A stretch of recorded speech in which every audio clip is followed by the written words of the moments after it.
1 Samuel, chapitre 20. L'alliance entre David et Jonathan.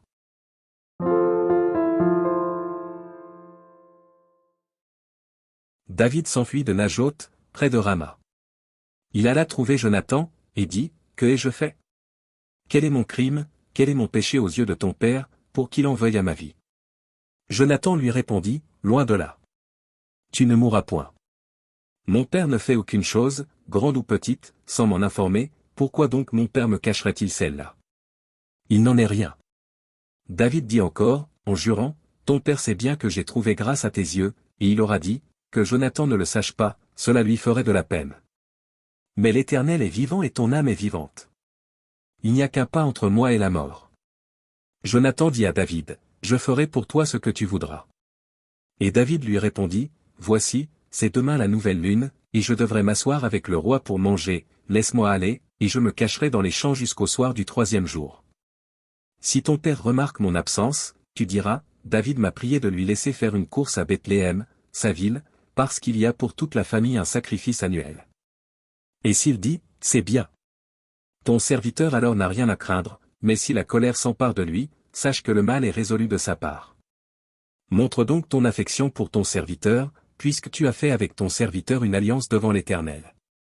Et, s'il y a quelque crime en moi, ôte-moi la vie toi-même, car pourquoi me mènerais-tu jusqu'à ton père? Jonathan lui dit, loin de toi la pensée que je ne t'informerai pas, si j'apprends que le mal est résolu de la part de mon père et menace de t'atteindre. David dit à Jonathan, qui m'informera dans le cas où ton père te répondrait durement. Et Jonathan dit à David, viens, sortons dans les champs. Et ils sortirent tous deux dans les champs. Jonathan dit à David, je prends à témoin l'Éternel, le Dieu d'Israël. Je sonderai mon père demain ou après-demain, et, dans le cas où il serait bien disposé pour David, si je n'envoie vers toi personne pour t'en informer. Que l'Éternel traite Jonathan dans toute sa rigueur.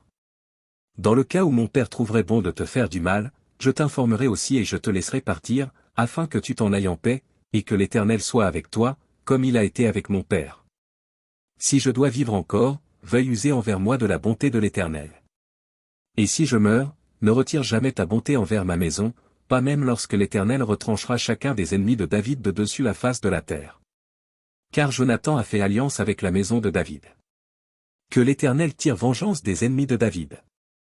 Jonathan protesta encore auprès de David de son affection pour lui, car il l'aimait comme son âme. Jonathan lui dit, c'est demain la nouvelle lune, on remarquera ton absence, car ta place sera vide.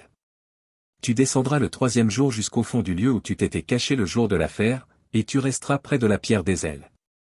Je tirerai 3 flèches du côté de la pierre, comme si je visais un but. Et voici, j'enverrai un jeune homme, et je lui dirai, va, trouve les flèches. Si je lui dis, voici, les flèches sont en deçà de toi, prends-les. Alors viens, car il y a paix pour toi, et tu n'as rien à craindre, l'Éternel est vivant. Mais si je dis au jeune homme, voici, les flèches sont au-delà de toi. Alors va-t'en, car l'Éternel te renvoie. L'Éternel est à jamais témoin de la parole que nous nous sommes donnée l'un à l'autre. David se cacha dans les champs. C'était la nouvelle lune, et le roi prit place au festin pour manger. Le roi s'assit comme à l'ordinaire sur son siège contre la paroi, Jonathan se leva, et Abner s'assit à côté de Saül, mais la place de David resta vide. Saül ne dit rien ce jour-là, car, pensa-t-il, c'est par hasard, il n'est pas pur, certainement il n'est pas pur. Le lendemain, second jour de la nouvelle lune, la place de David était encore vide. Et Saül dit à Jonathan, son fils, pourquoi le fils d'Isaïe n'a-t-il paru au repas ni hier ni aujourd'hui? Jonathan répondit à Saül, David m'a demandé la permission d'aller à Bethléem. Il a dit, laisse-moi aller, je te prie, car nous avons dans la ville un sacrifice de famille, et mon frère me l'a fait savoir, si donc j'ai trouvé grâce à tes yeux, permets que j'aille en hâte voir mes frères. C'est pour cela qu'il n'est point venu à la table du roi. Alors la colère de Saül s'enflamma contre Jonathan, et il lui dit, fils pervers et rebelle, sais-je pas que tu as pour ami le fils d'Isaïe, à ta honte et à la honte de ta mère? Car aussi longtemps que le fils d'Isaïe sera vivant sur la terre, il n'y aura point de sécurité ni pour toi ni pour ta royauté. Et maintenant, envoie-le chercher, et qu'on me l'amène, car il est digne de mort. Jonathan répondit à Saül, son père, et lui dit, pourquoi le ferait-on mourir? Qu'a-t-il fait?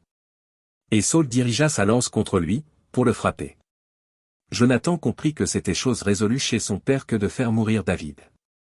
Il se leva de table dans une ardente colère, et ne participa point au repas le second jour de la nouvelle lune, car il était affligé à cause de David, parce que son père l'avait outragé. Le lendemain matin, Jonathan alla dans les champs au lieu convenu avec David, et il était accompagné d'un petit garçon. Il lui dit, « Cours, trouve les flèches que je vais tirer. » Le garçon courut, et Jonathan tira une flèche qui le dépassa. Lorsqu'il arriva au lieu où était la flèche que Jonathan avait tirée, Jonathan cria derrière lui, « La flèche n'est-elle pas plus loin que toi ?» Il lui cria encore, « Vite, hâte-toi, ne t'arrête pas. » Et le garçon de Jonathan ramassa les flèches et revint vers son maître. Le garçon ne savait rien, Jonathan et David seuls comprenaient la chose. Jonathan remit ses armes à son garçon, et lui dit, « Va, porte-les à la ville. » Après le départ du garçon, David se leva du côté du midi, puis se jeta le visage contre terre et se prosterna 3 fois. Les 2 amis s'embrassèrent et pleurèrent ensemble, David surtout fondit en larmes. Et Jonathan dit à David, « Va en paix, maintenant que nous avons juré l'un et l'autre, au nom de l'Éternel, en disant, que l'Éternel soit à jamais entre moi et toi, entre ma postérité et ta postérité. » 20h43, David se leva, et s'en alla, et Jonathan rentra dans la ville.